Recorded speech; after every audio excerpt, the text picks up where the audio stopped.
You didn't just cheat on me. You taught me exactly how far I'm willing to go.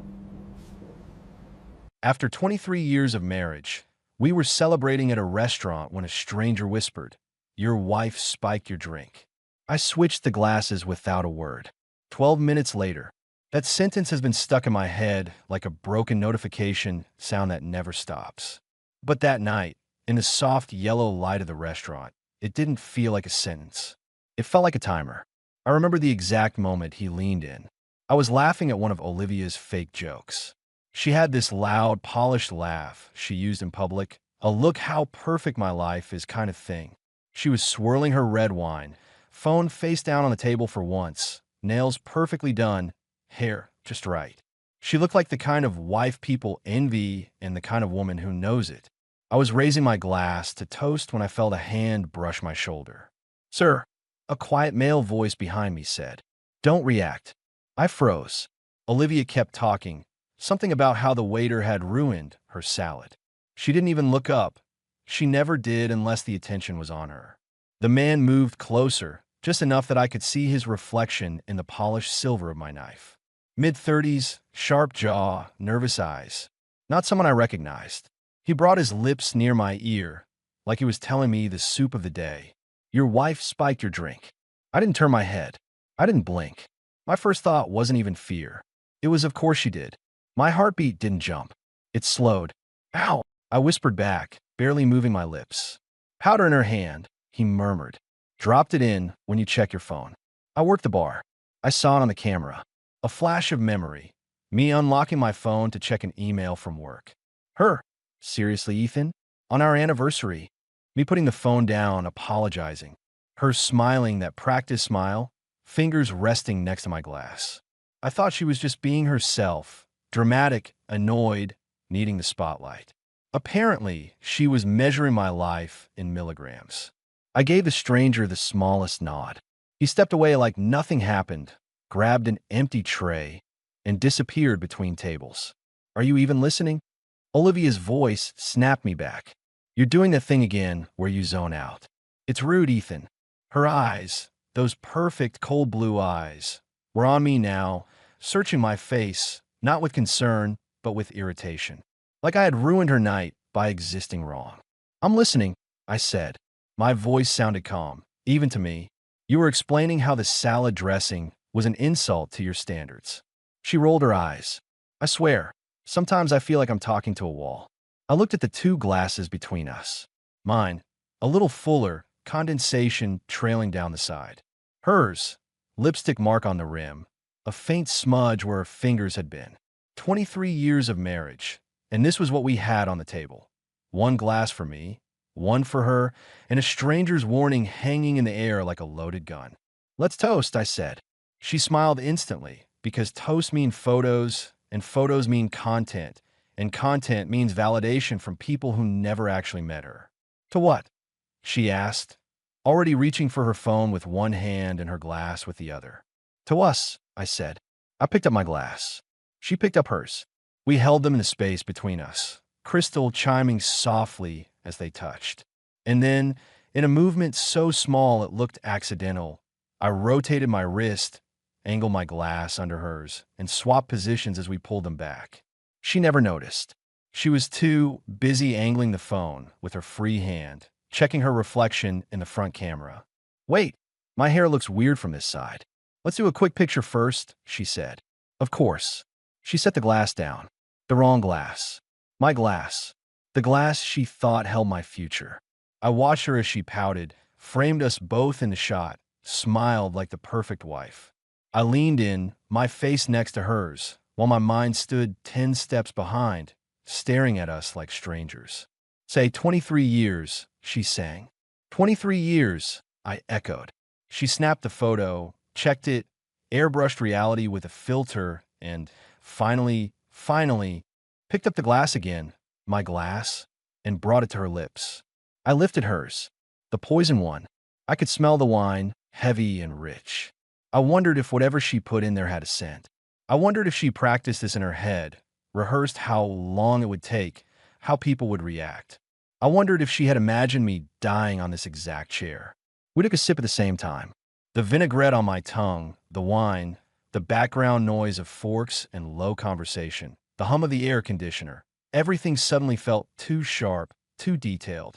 Like my brain knew this was a scene it needed to remember in high definition. She licked her lips, set the glass down, oblivious. Finally, they did something right, she said. This wine's actually decent.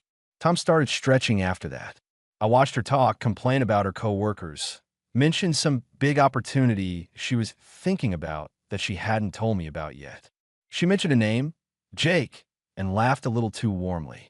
An old friend who'd been texting her work stuff. I had seen his name on her phone screen late at night. She always had an excuse. Always. 9 minutes. Her laughter got just a bit too loud. Her skin looked slightly flushed, but I told myself it was the wine, the lighting my imagination. Or maybe I just wasn't ready to admit that we had crossed the line from suspicion to something else. Something final. 10 minutes. Her hand slipped when she reached for the bread. Not enough that anyone else would notice. Just enough for me. I'd watched those hands for 23 years. I knew every tremor, every fake gesture. Are you okay? I asked casually. She shot me a glare. I'm fine. Don't start. You always do this, trying to make me look weak. 11 minutes. Her eyes blinked slower. She adjusted in her seat, tugged at the neckline of her dress. A shadow of confusion crossed her face like a cloud over the sun. It was there and gone, but I saw it. I felt it. Ethan, she said, her voice losing a fraction of its sharpness. Is it hot in here? I leaned back in my chair, the stem of the untouched poisoned glass cool between my fingers. No, I said quietly. Feels just right. 12 minutes. Her smile faltered. Her fingers curled around the edge of the table. The flawless, untouchable woman who had spent years treating me like an accessory suddenly looked very small in that leather chair. Lips parting like the air had turned thicker. She looked at me then, really looked at me, for the first time in a long time. There was something in her eyes I hadn't seen before. Not annoyance, not superiority, something closer to fear. Ethan, what's happening? She whispered. And that was the moment I realized this wasn't just about betrayal in hotel rooms and secret messages. This was about the fact that my wife, the woman I had loved, defended, forgiven, had calmly planned a night where I didn't go home. And she had no idea I already knew. If someone told me a year ago that my marriage would end not with a fight, but with a whisper, I'd have laughed in their face. But betrayal never walks in loudly. It slides in quietly, through habits you ignore, tones you excuse, and nights you pretend not to notice. What happened at that restaurant wasn't the beginning. It was the confirmation. The signs had been there long before that anniversary dinner. So many that now, looking back, I feel stupid for missing them. Or maybe I didn't miss them. Maybe I just refused to accept that the woman I married, Olivia, was capable of turning our life into a performance where I was the punchline. It started months earlier. Olivia became different, not in the way people change with age or stress. No, this was calculated. First came the new clothes she said every woman deserves, but that somehow never made it into our bedroom. Then the late-night work calls that always seemed to require her stepping outside. And most suspicious of all, her sudden obsession with her phone. She used to leave it everywhere: kitchen counter, couch, bathroom. But around the time her attitude shifted, it became glued to her like a life support machine. If it buzzed, she snatched it. If it lit up, she snatched it faster.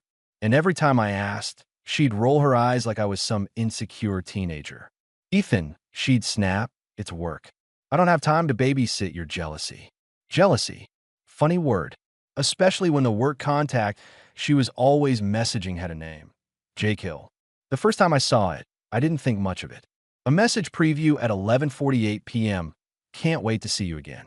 I blinked. My brain tried to rationalize. Maybe it was a surprise for me? A vacation? A joke? People don't betray you in obvious ways, right? But then I saw her face when she read it. The smirk, the little breath she took, the way her pupils widened like she'd just been given oxygen. That wasn't a message meant for a husband to see. That was a message meant to hide. One night, around 2 in the morning, she slid out of bed. I pretended to sleep. I heard her tiptoe out of the room, down the hall. I followed her quietly. She sat in the living room, phone glowing against her skin like a forbidden flame. Jake, stop, she giggled softly. You're terrible. She wasn't talking like a coworker. She wasn't talking like a wife. She was talking like a woman who forgot she already had a husband. I stood there in the shadows, watching her smile in a way she hadn't smiled at me in years. That laugh wasn't for me anymore. It belonged to someone else, someone who apparently knew my wife better than I did.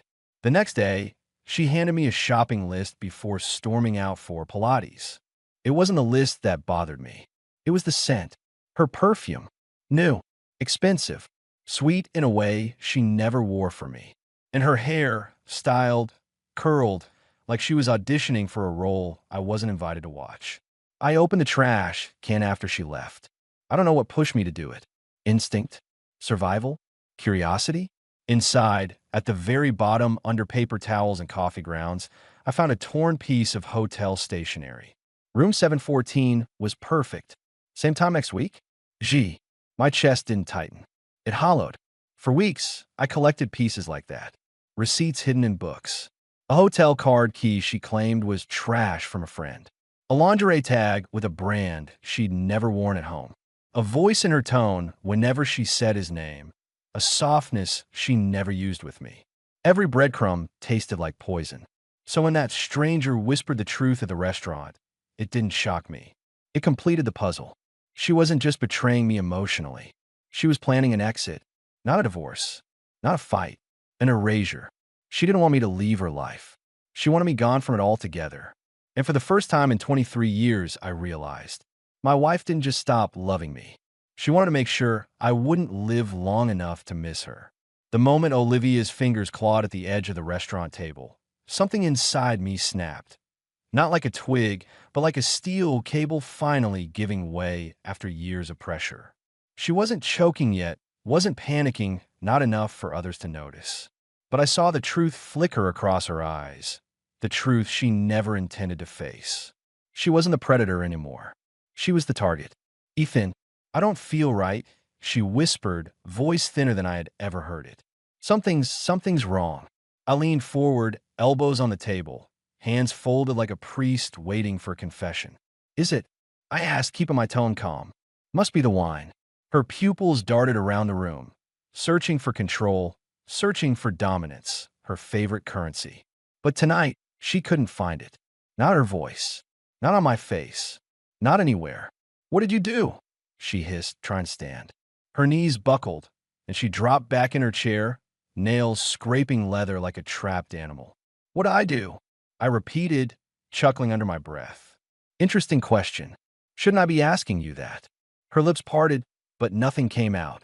Her face looked like glass, perfect, polished, and finally cracking. I didn't raise my voice. I didn't threaten her.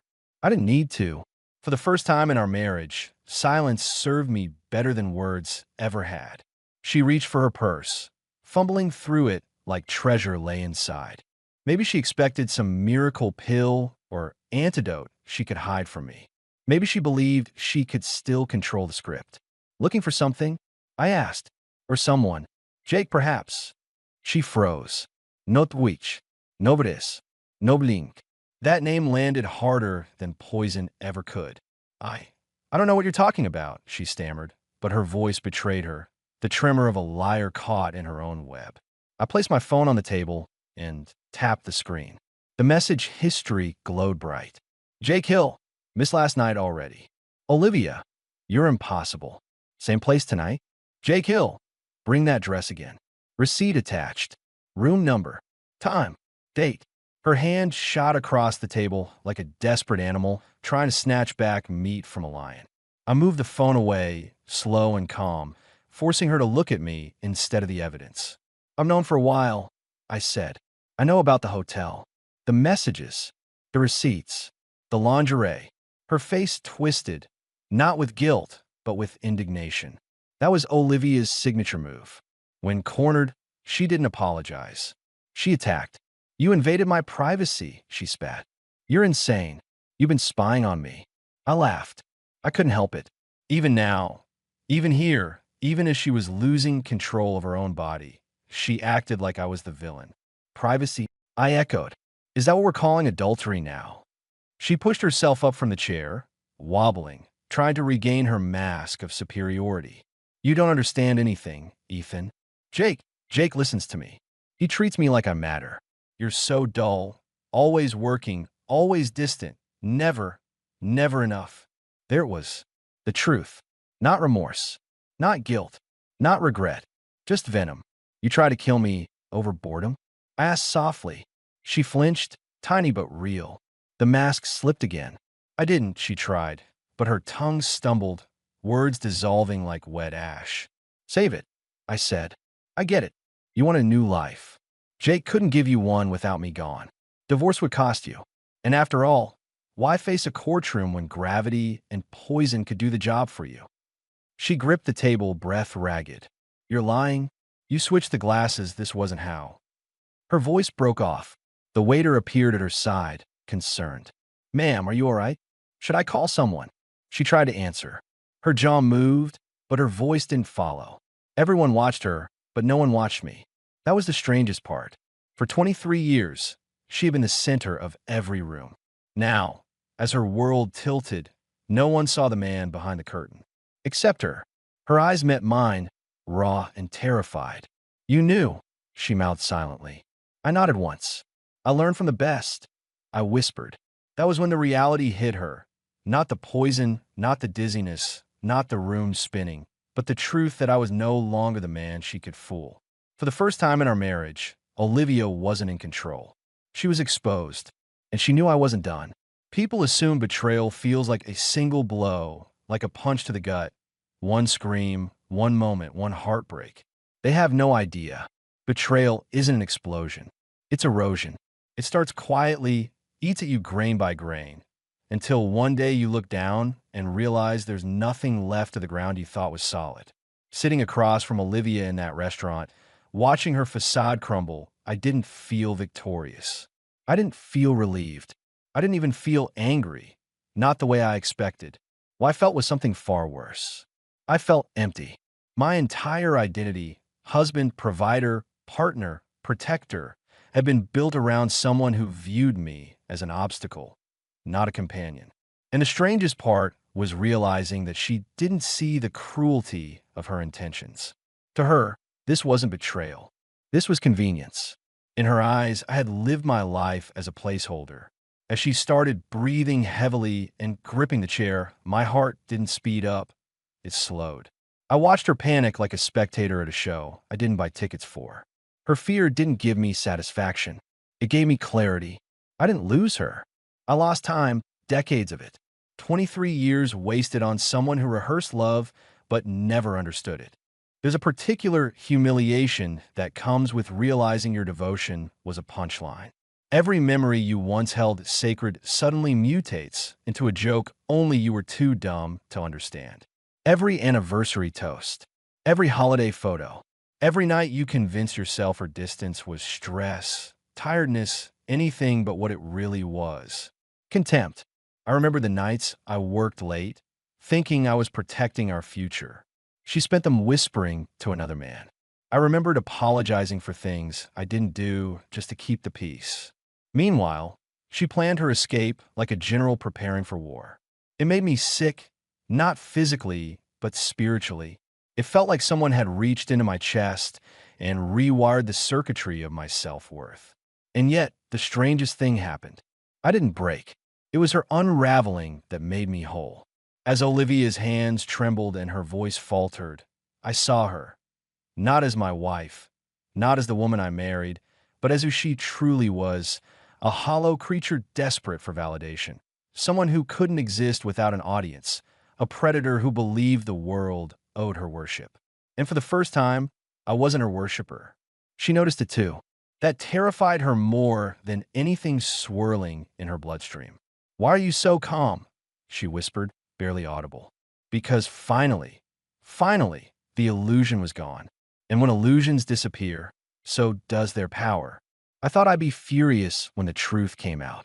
I thought I'd flip the table, shout, cry, something. But no, anger was a luxury I no longer needed. Anger keeps you tied to the person who hurt you. I was done being tied to Olivia. My heartbeat slowed. My breathing steadied. I felt free. Not in a romantic movie sense. Not euphoric. Not triumphant. Just unchained. Do you know what freedom feels like? It feels like not caring whether the liar understands her own lies anymore. It feels like looking at a woman who tried to erase you and realizing she never succeeded because she never actually knew you. The truth is, you don't lose yourself when someone betrays you. You lose the version of yourself that believed they never would. And that loss, painful, humiliating, raw, is the beginning of something else. Clarity. As she struggled to stay upright, something in her eyes shifted. For the first time in our marriage, she saw me, not as the background character in her life story, not as a wallet or emotional punching bag, but as a man she no longer owned. Control slipped from her fingers, and with it, so did her power. In that moment, I didn't hate her. I pitied her, because I realized something she never expected me to see. When someone lives off manipulation, love isn't something they give or receive. It's something they feed on, and the only real revenge against a parasite is starvation. People think decisions after betrayal happen in one dramatic moment. A slammed door, a shouted insult, a clean break. But real decisions are quieter. They form slowly, like fog creeping over your life until you can't see anything the way you once did. That night, as Olivia clung to the table like it was the last solid thing in her world, my decision wasn't born out of rage. It was born out of clarity. The waiter hovered beside her, unsure whether to help or step back. Olivia hated vulnerability more than anything, so she waved him off, pretending nothing was wrong. Even as her fingers trembled, she still tried to control the narrative. That was Olivia's religion, image over reality. "I'm fine," she snapped, fake smile plastered over cracking lips. "My husband is overreacting. He always does." Her voice came out uneven, like someone had replaced her tongue with sandpaper. I looked at her and realized something incredibly simple. She had never been afraid of consequences. She had only been afraid of being seen. And now she was exposed. "I think we should leave," I said calmly. She glared at me, like a queen insulted by her servant. But she couldn't stand up on her own. I didn't offer my hand. For years, I had carried her moods, her demands, her lies. Tonight, I let gravity introduce her to reality. She stumbled toward the exit, not gracefully, not beautifully, not like the flawless woman she curated for the world. She looked like a marionette whose strings were fraying. Outside, the cold night air hit her like a verdict. She leaned against the wall, panting. "You switched the drinks," she rasped. "Why would you do that?" There it was, the confession she didn't mean to give. "I switched nothing," I said. "All I did was stop pretending." She stared at me like I'd spoken a language she'd never heard.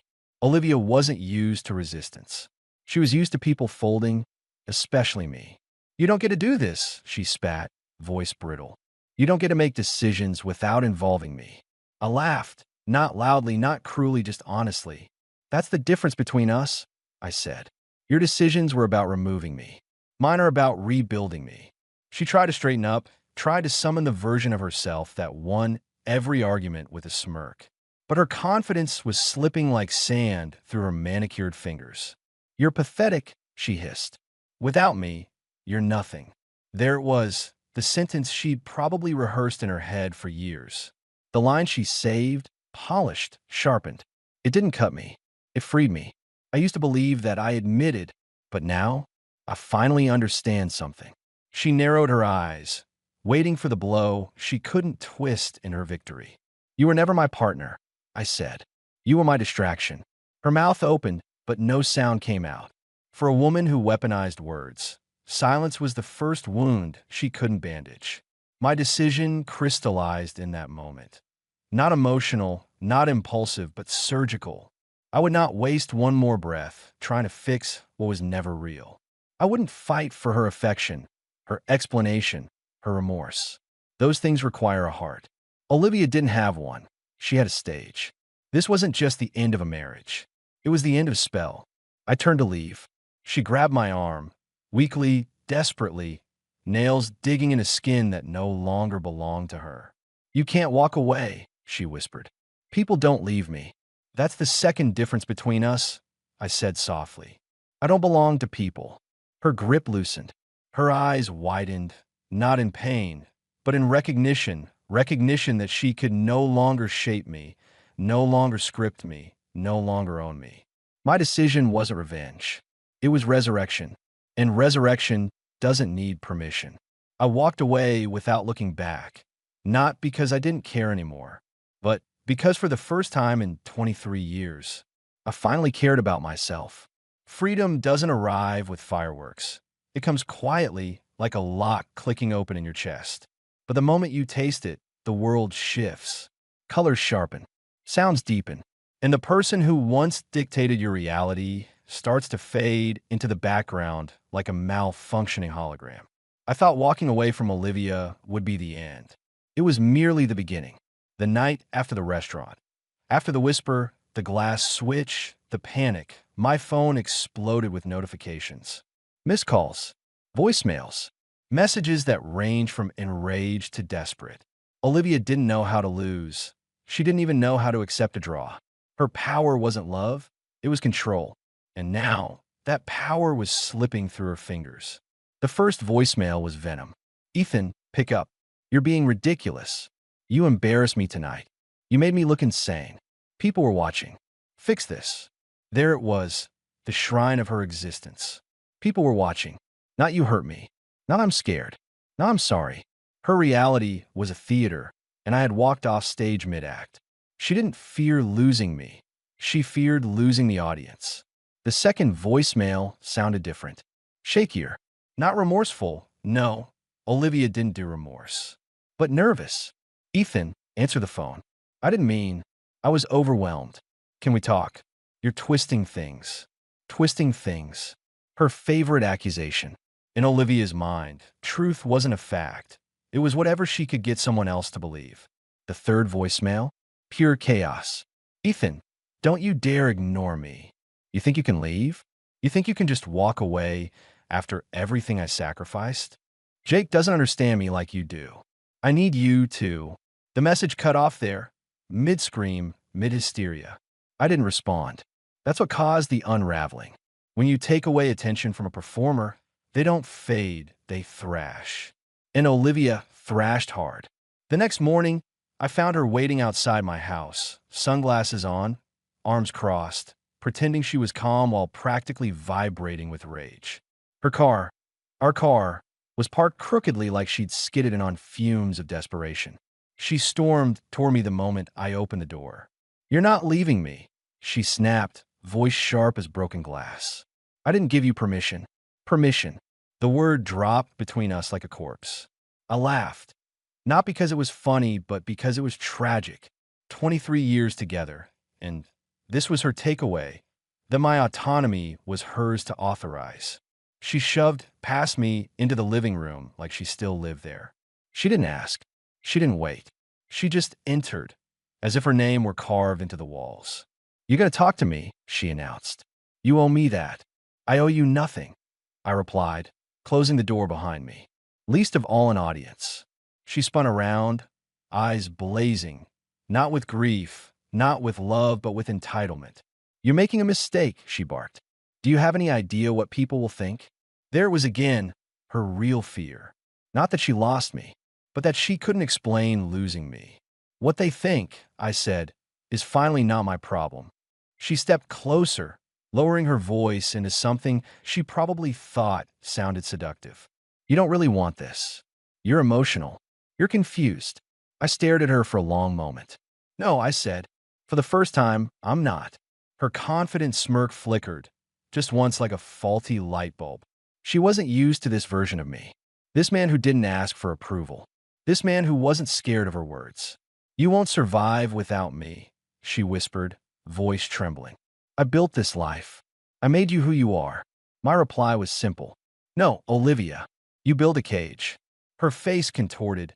Anger, panic, disbelief, all colliding in one violent expression. She opened her mouth to speak again, but her phone buzzed. Jake. His name glowed on her screen like a curse. She froze. I didn't. You should get that, I said.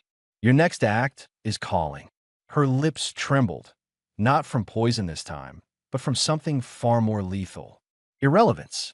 She turned toward the door, momentarily forgetting how to breathe.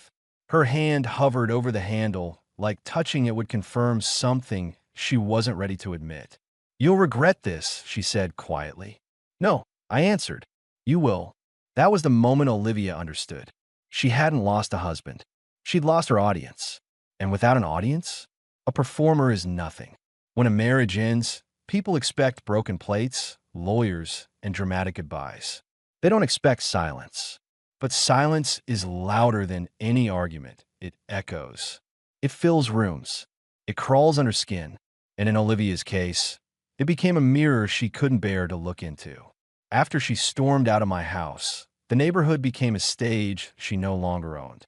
She had spent years crafting an image, the perfect wife, the enviable couple, the woman who always had something better than everyone else. But masks are expensive, and the truth is always cheap. Once the first crack appears, the whole thing collapses. And collapse it did.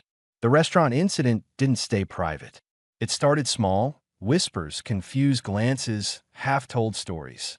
A trembling woman, a frantic exit, a husband who didn't chase. People notice these things, especially when they involve someone who has enjoyed being the center of attention for decades.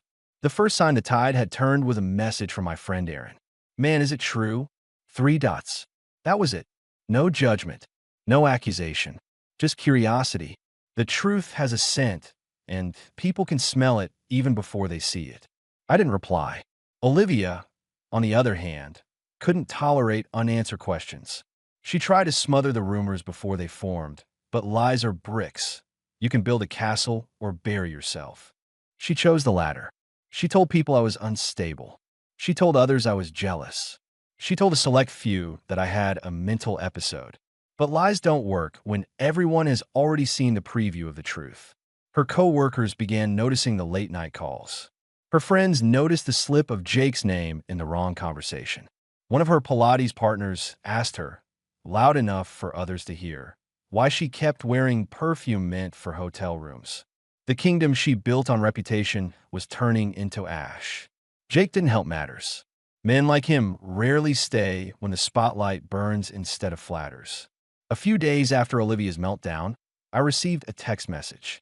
It was a picture, Jake and another woman, smiling, arm around waist, champagne in hand. Caption, upgrading. The universe sometimes writes poetry we don't expect. Olivia must have seen it too because she showed up again, this time not furious, not hysterical, but hollow. She looked like someone who'd gone several rounds with life and lost everyone. "You did this," she said, voice shaky. "No," I replied. "You did." She stepped inside without waiting for permission. Not out of confidence this time, but out of habit. Like muscle memory hadn't caught up with reality. "Everyone's talking," she whispered. "They think I'm insane. They think I—" She couldn't finish the sentence. "They think the truth." I asked. Her eyes flashed. Not with anger, but with terror. Olivia was finally facing the one enemy she never trained for. Consequences. She sank onto the sofa, shoulders slumped. That was the moment I realized something I never expected to feel again. I no longer hated her. Hatred requires emotional investment. She was no longer worth mine. "Ethan, fix this," she said. It wasn't a request. It was the last rope she threw, waiting for me to tie it around myself and drag us back into the role she understood. "No," I said simply. Her jaw trembled. "People will think." I cut her off. "Good. Let them think." She looked at me like I'd just spoken a foreign language. Olivia didn't fear loneliness. She feared a world that no longer applauded her performance. "You can't leave me like this," she whispered. "I didn't leave you," I replied. "You walked away years ago. I just stopped pretending to follow." Something inside her broke, not loudly, not dramatically, but quietly, like a piece of glass cracking under too much pressure. She stood slowly, steadied herself, and turned toward the door, not with her usual strut, but like someone walking barefoot over nails. Before leaving, she looked back. "I don't know who I am without all this," she admitted. That was the saddest thing she'd ever said. That, I replied, was always the problem. She closed the door behind her. This time, she didn't slam it. This time, she understood. I wasn't coming after her, and she wasn't worth chasing. The end of a marriage doesn't happen when papers are signed or keys are returned. It ends the moment one heart stops trying. Mine stopped long before the restaurant, before the whisper, before the switch. I just didn't realize it until the silence afterward felt more like oxygen than absence. In the days that followed Olivia's departure, I waited for the pain everyone warned me about: grief, nostalgia, regret. I braced for it like a storm, but instead, something unexpected happened. Nothing hurt. It didn't feel like losing someone. It felt like stepping out of a burning building I hadn't realized I was living in. I looked around my house, our house, and saw ghosts of a life performed, not lived. Photos taken for validation, not memory. Gifts exchanged out of obligation, not affection. Conversations where I wasn't a participant, just a prop.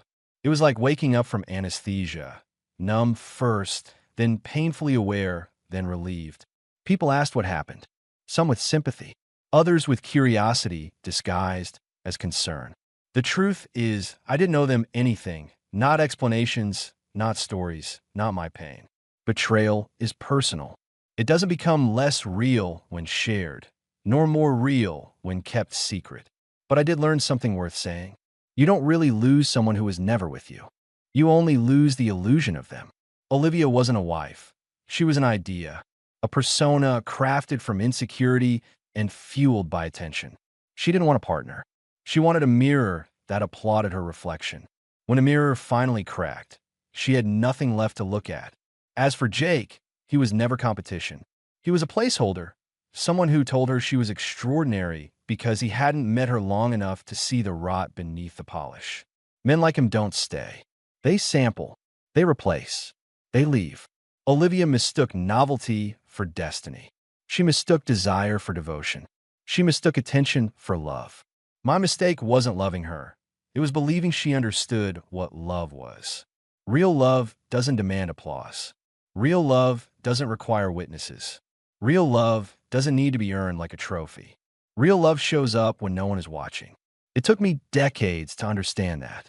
Now, when I stand in front of the mirror, I don't see the man she diminished with every eye roll, every insult disguised as humor, every sign meant to make me feel inadequate. I see someone who survived something most people never notice until it's too late. A relationship where only one person was present. People ask me if I'll ever trust again. The answer is simple. Trust isn't the problem. The mistake is giving it to someone who doesn't know what to do with it. Will I love again? Maybe, but not like before. Not blindly, not quietly, not apologetically. Love deserves presence. Love deserves honesty. Love deserves someone who doesn't need to destroy you to feel alive. Olivia once said I'd regret leaving her. She was half right. I regret one thing: not leaving sooner. Freedom isn't the absence of someone. It's the return of yourself. The last time I saw her, she didn't look like the woman I married. She looked like a person searching for a stage that no longer existed. She looked lost not because I left her, but because without someone to perform for, she didn't know who she was. Maybe that's the true punishment for people like her. They never lose their partners. They lose their audience. And when the curtain falls and the lights dim and the world stops clapping, all that's left is the silence they spent their entire life trying to drown out. So here's what I learned. If someone makes you choose between losing them and losing yourself, lose them. You can rebuild a life. You only get one soul.